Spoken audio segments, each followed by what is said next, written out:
Selamat pagi, Bapak Hanif selaku dosen pengampun teknik presentasi. Saya dari kelas DP 19 Exploration B. Saya Tasya Devina dan teman saya Jen Prima. Di sini kami akan menjelaskan atau mempresentasikan proposal kami yang berjudul kemasan hand sanitizer yang fleksibel. Deskripsi proposal. Kemasan hand sanitizer umumnya itu dibuat dalam bentuk botol dengan tutup yang menyesuaikan dari hand sanitizernya. Ada beberapa jenis kemasan yang berbentuk botol menjadi kurang efektif digunakan karena frekuensi pengguna hand sanitizer yang tinggi. Dengan adanya kemasan hand sanitizer yang fleksibel dapat memudahkan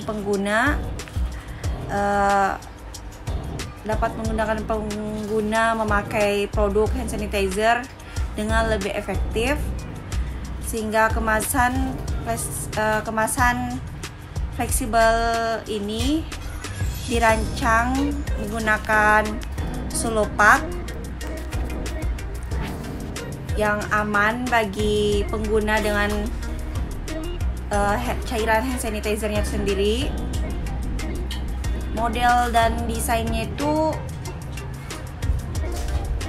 tidak berbentuk botol pada umumnya, jadi itu lebih menyesuaikan atau dapat disimpan di tempat dimanapun yang sekiranya muat atau lebih efektif bagi penggunanya.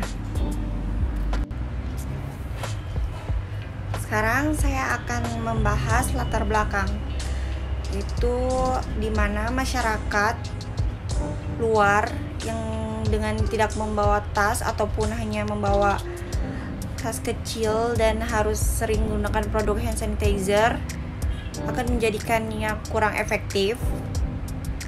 Jika pengguna harus menutup atau membuka, mengeluarkan sampai memasukkan produk ke dalam tas, itu dapat kita melihat kondisi itu menjadi kurang efektif, di mana setelah melihat kondisi tersebut muncul inovasi yang dapat dibuat untuk meningkatkan efektivitas pengguna hand sanitizer bagi user dengan kemasan yang fleksibel menggunakan material ramah lingkungan, yaitu sulapak.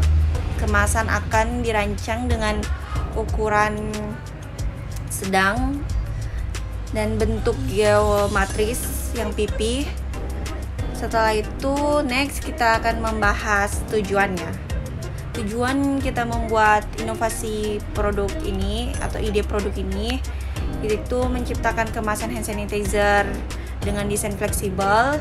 Yang kedua itu membuat desain kemasan yang lebih praktis dan user friendly serta ramah lingkungan. Yang ketiga itu menimbang efektivitas pengguna hand sanitizer dengan kemasan fleksibel. Sekarang saya akan membahas ukuran capaian. Inovasi kemasan hand sanitizer fleksibel, pengembangan material ramah lingkungan sebagai kemasan produk hand sanitizer meningkatkan efektivitas bagi user dengan frekuensi pemakaian yang tinggi. Next, selanjutnya saya akan membahas teknisi pelaksanaannya, yaitu observasi kegiatan dan kecenderungan masyarakat ketika berada di lingkungan luar, pengumpulan data dan analisis pengguna hand sanitizer oleh masyarakat, literasi mengenai material ramah lingkungan, solopak, mensketsa atau mendesain kemasan fleksibel sebagai solusi dan inovasi atas data yang didapat, terus mengaplikasikan atau mempertimbangkan material ke dalam sketsa desain, melakukan final rendering sketsa, itu membuat mock-up atau prototype dengan desain kemasan inovasi. Setelah itu uji coba atau simulasi efektivitas dan fleksibilitas inovasi produk kemasan hand sanitizer. Selanjutnya saya akan membahas metode yang digunakan. Metode yang kami gunakan itu studi pustaka, komparatif, dan eksperimental. Sekarang saya akan membahas timeline kegiatannya, dimana yaitu hasil dan evaluasi berada di bulan Agustus, produksi sampel dan uji coba, implementasi dan prototyping itu berada di bulan Juli, ide sama solusi itu berada di Mei sampai Juni, terus pemecahan masalah itu berada di April Maret. Tolak ukur kebermanfaatan, di mana itu literasi dan peninjauan material, proses ide sampai teknik membuat prototyping yang baik, survei experience user saat uji coba berlangsung. Sekarang saya akan membahas diagram flow-nya. Inputnya itu segmen produk hand sanitizer mengalami peningkatan permintaan, di mana kemasan hand sanitizer tidak hanya botol tapi juga ada yang seperti dispenser, cap yang belum banyak diproduksi di Indonesia sehingga harus diimpor.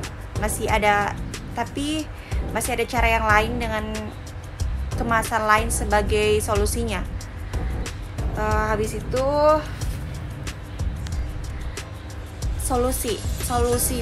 solusinya desainnya fleksibel, material selopak yang ramah lingkungan, metodenya itu studi pustaka, kooperatif, dan eksperimental. Terus output kemasan produk hand sanitizer yang fleksibel, berbahan dasar material ramah lingkungan, efektif digunakan. Proses evaluationnya itu hasil survei dan feedback dari user. Outcome-nya memanfaatkan solopak, mengurangi limbah produksi plastik yang non-eco-friendly, mendukung mobilitas pengguna, memudahkan kegiatan user. Timeline prosesnya itu input, proses, output, outcome, dan evaluation.